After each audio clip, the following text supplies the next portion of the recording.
তা আমরা তো ভাঙড়টাকে ছেড়ে দিতে পারতাম। ছেড়ে দিলে যিনি জেলে ছিলেন তিনি এখানে আসতেন, আর এই বিলের যিনি বিরোধিতা করেছেন একটু আগে তিনি এখানে আসতে পারতেন না।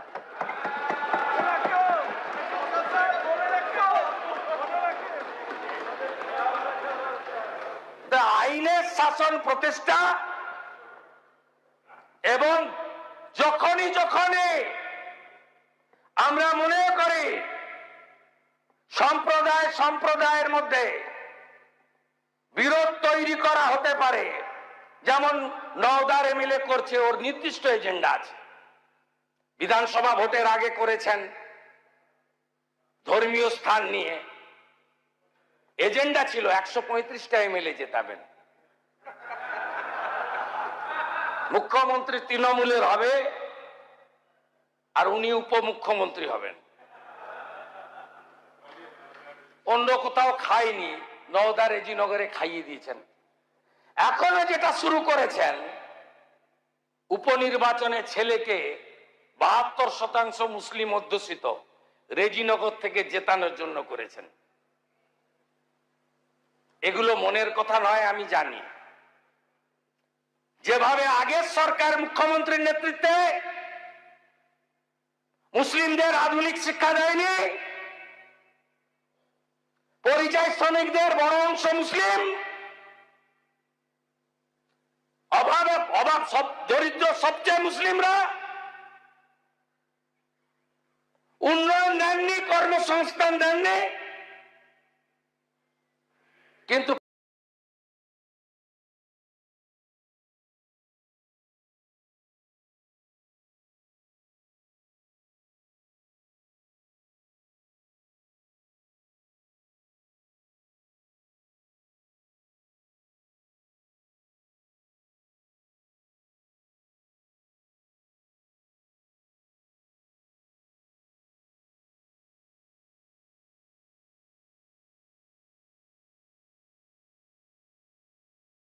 মিশন চেয়েছি, ভোটাভুটি চেয়েছি। সেই ভোটাভুটিতে আমরা দেখলাম অদ্ভুতভাবে তৃণমূলের একটা অংশ ভোটাভুটিতে অংশগ্রহণ না করে তারা ওয়াক আউট করলেন। আমরা এই বিলের বিরুদ্ধে ভোট দিয়েছি। এই বিলকে প্রত্যাহার করা, এই অ্যামেন্ডমেন্টকে প্রত্যাহারের কথা বলছি। West Bengal commission for backward classes যে আইন 1993 আছে, সেই আইনকে মান্যতা দিয়ে সার্ভে করে সায়েন্টিফিক ওয়েতে জাত ধর্ম বর্ণ ঊর্ধ্বে গিয়ে, সে হিন্দু ওবিসি হতে পারে, মুসলিম ওবিসি হতে পারে, খ্রিস্টান ওবিসি হতে পারে, যে কেউ হতে পারে, তাদেরকে ইনক্লুড করা হোক। তা না করে তড়িঘড়ি অলরেডি যেটা সুপ্রিম কোর্টে মামলা চলছে, এখনো শেষ হয়নি, এখানে অ্যামেন্ডমেন্ট নিয়ে এসে তাদেরকে বার করে দেওয়ার কোনো একটা জায়গায় চক্রান্ত বলে আমরা দেখছি। তা শুধু তাই নয়, এখানে অ্যাডমিনিস্ট্রেটিভ পাওয়ারটাকে বেশি করে দেওয়া হচ্ছে। বেশ কিছু বিষয়ে অমিট করা হয়েছে সেকশনকে, শিডিউল 1 and 3 কে অমিট করে দেওয়া হচ্ছে। এই 1 and 3 কে অমিট করে দিলে যে এই শিডিউলের মধ্যে কারা আছে, কারা কোনো জাতিগোষ্ঠী আছে, সেইগুলোকে চিহ্নিত করা হতো, এই শিডিউলের আন্ডারে ছিল, সেগুলোকে করে দেওয়া মানে এটাই যে আগামী দিনে আইনি চ্যালেঞ্জ করতে গেলে সেই জায়গাটাও দুর্বল করা হচ্ছে। এই সমগ্র বিষয়টা নিয়ে দীর্ঘ আলোচনার বিষয়, আমরা অপোজ করেছি। শুধু তাই নয়, আমি আমাদের অল ইন্ডিয়া সেকুলার ফ্রন্ট পার্টির পক্ষ থেকে আমরা ডিভিশন চেয়েছি। সেই ডিভিশনে মোট 17টা ভোট মানে এই বিলের বিপক্ষে পড়েছে। তার মধ্যে মমতাপন্থী যে তৃণমূল এখন আছে তাদের কিছু ভোট পড়েছে, আমার সাথে ভোট দিয়েছে। আমার পাশে ছিলেন দমকলের বিধায়ক মোস্তাফিজুর রানাদা সিপিআইএম এর, কংগ্রেসের 2 জন বিধায়ক, তিনি আমাদের এই বিলের বিপক্ষে ভোট দিয়েছে, জুলফিকার দা আর মোতাব শেখ সাহেব। অনেক আগে আমি এই ধরনের বক্তব্যের বিরোধিতা করেছি। আমি কোনোদিন এই অফেন্সিভ বক্তব্য দিইনি, আর কোনো বক্তব্যকে আমি প্রমোট করিনি বা তাকে সমর্থন জানাইনি। সংখ্যালঘুদের অধিকার খর্ব করা হচ্ছে মানে রাগ হচ্ছে, রাগের জ্বালা মেটাবার জন্য 4টে গরম কথা বললে অধিকার ফিরে আসবে না। সায়েন্টিফিক ওয়েতে যেতে হবে, নির্দিষ্ট পরিকল্পনা করে এগোতে হবে। কোন জায়গা থেকে অধিকার কাটছে সেই অধিকারটা না কাটতে পারে, তার জন্য অ্যান্টিডট কি আছে।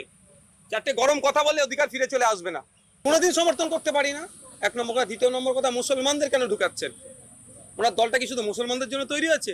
আমার যতটুকু জানা মতে ভারতবর্ষে এমন কোনো রাজনৈতিক দলকে election commission of India registration দেয় না কোনো একটা নির্দিষ্ট ধর্মবর্ণ জাতের জন্য, ধর্মের জন্য যদি তৈরি হয়। এর বিরুদ্ধে ইউসিসি নামিয়ে যে চালানোর চেষ্টা, এর বিরুদ্ধে আমি দুটো ডেটা দেবো, দুটো প্রশ্ন ছুড়ে দিচ্ছি। ইউসিসি নিয়েছে এটা বোঝাতে যাচ্ছে তালাকটা নিয়ে। অলরেডি 2017 সালে সুপ্রিম কোর্ট ইনস্ট্যান্ট 3 তালাককে ব্যান করেছে, আবার ইউসিসির প্রয়োজন কি? তারপরও বলছি, ভারত সরকারের কাছে এমন কোন সরকারি তথ্য আছে দেখাতে পারবে তালাকের ওপরে? থাকলে দিতে বলুন। আর দ্বিতীয় কথা হচ্ছে বহু বিবাহ। এক কথা যেন সব পাখি পাঁচ খায় আর মাছ খায় মাছরাঙার দোষ হয়। ডেটা দেখুন, ধর্মীয়গত অবস্থান দিকে আর সামাজিক অবস্থান দিকে মুসলমানরা একা যদি থাকে আমাকে বলবেন, ডেটা দিয়ে কথা বলতে হবে। ডিটেলসটা হবে যখন ইউসিসি বিল আসবে, চর্চা যখন হবে তখন বলবো। মুখ থুবড়ে পড়বে, যে কটা অভিযোগ আনছে সে কটা অভিযোগ করবো।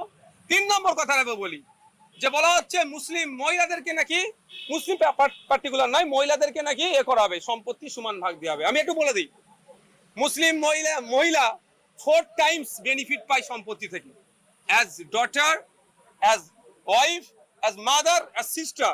4 টাইমস মুসলিম ধর্মীয় রীতি অনুযায়ী তারা বেনিফিট পেতে পারে। আবার তার বরঞ্চ যদি মুসলিম মহিলাদেরকে এরা স্বাবলম্বী করতে চায়, তাহলে প্রশ্ন আমি করছি, এবারের অর্থবর্ষে ক্লাস 5 মাদ্রাসার ক্লাস 9 থেকে 12 এর যে মুসলিম পরিবারের গরিব মহিলারা ইন্টেন্সিভ হিসাবে যে টাকাটা পেত, সেই ফান্ড কেন জিরো করলো? এটা তো সরকারকে উত্তর দিতে হবে। সুতরাং আলোচনা আছে, আলোচনা হাউসের মধ্যে হবে, যখন বিলটা আসবে আপনারা লাইভ দেখতে পাবেন, পরবর্তী প্রশ্ন করবেন। ওবিসি যে অ্যামেন্ডমেন্ট নিয়ে এসছে, অ্যামেন্ডমেন্টের বিরুদ্ধে আমি ভোট দিচ্ছি। ডিভিশনটা আমারই চাওয়া, আমি আমার পার্টির প্রতিনিধি হিসাবে এখানে আছি, অল ইন্ডিয়া সেকুলার ফান্ডের পক্ষ থেকে আমি আছি এখানে। আমি চেয়েছি, এর বিরুদ্ধে আমি ভোট দিয়েছি। যতটুকু আমি শুনেছি বলছি, প্রতিবাদ জানিয়েছেন, প্রতিবাদকে আমি স্বাগত তখনই জানাবো যখন এইটা সবার ক্ষেত্রে প্রযোজ্য হবে। নামটা হুমায়ুন কবিরের জন্য ওর অফেন্সিভ বক্তব্যকে তারা ওয়াক আউট করবে। আমরা এই বিলের বিরুদ্ধে ভোট দিয়েছি, এই বিলকে প্রত্যাহার করা, এই অ্যামেন্ডমেন্টকে প্রত্যাহারের কথা বলছি। আপনি কি চাইছেন? আমি আমাদের অবস্থানে ক্লিয়ার।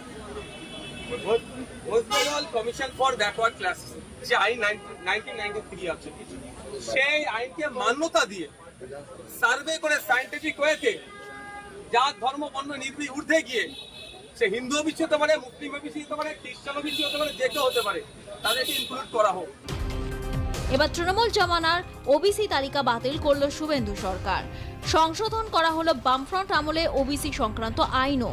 ওবিসি কারা হবেন তা 1993 সালের West Bengal commission for backward classes act অনুযায়ী নির্ধারণ করা হবে। এই নতুন সংশোধনী বিলে কি সংশোধন আনা হলো? রাজ্য সরকার পশ্চিমবঙ্গ অনগ্রসর শ্রেণী কমিশনের সঙ্গে আলোচনা করে ওবিসিদের জন্য সংরক্ষণের শতাংশ নির্ধারণ করবে। প্রয়োজনে সরকারি গেজেটে বিজ্ঞপ্তি জারি করে সংরক্ষণের হার বাড়ানো যাবে, তবে মোট সংরক্ষণে 50% অতিক্রম করবে না। কমিশনের পরামর্শে সরকার ওবিসিদের আপেক্ষিক সামাজিক ও শিক্ষাগত ভিত্তিতে বিভিন্ন শ্রেণীতে ভাগ করতে পারবে। প্রতিটি শ্রেণীর জন্য আলাদা সংরক্ষণের হারও নির্ধারণ করা যাবে। পশ্চিমবঙ্গ সরকারের 1993 সালে আইনের ধারা 11 অনুযায়ী অনগ্রসর শ্রেণী কমিশন গঠন করে।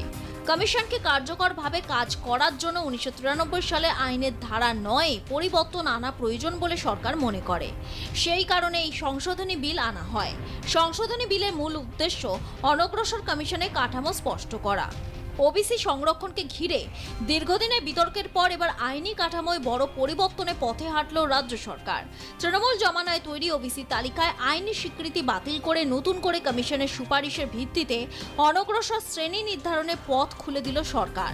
একদিকে বিজেপির দাবি এতে স্বচ্ছতা ও সামাজিক ন্যায় নিশ্চিত হবে, অন্যদিকে বিরোধীদের অভিযোগ এই পরিবর্তনের পিছনে রয়েছে রাজনৈতিক উদ্দেশ্য। ফলে ওবিসি সংরক্ষণ নিয়ে বিতর্ক যে এখানে শেষ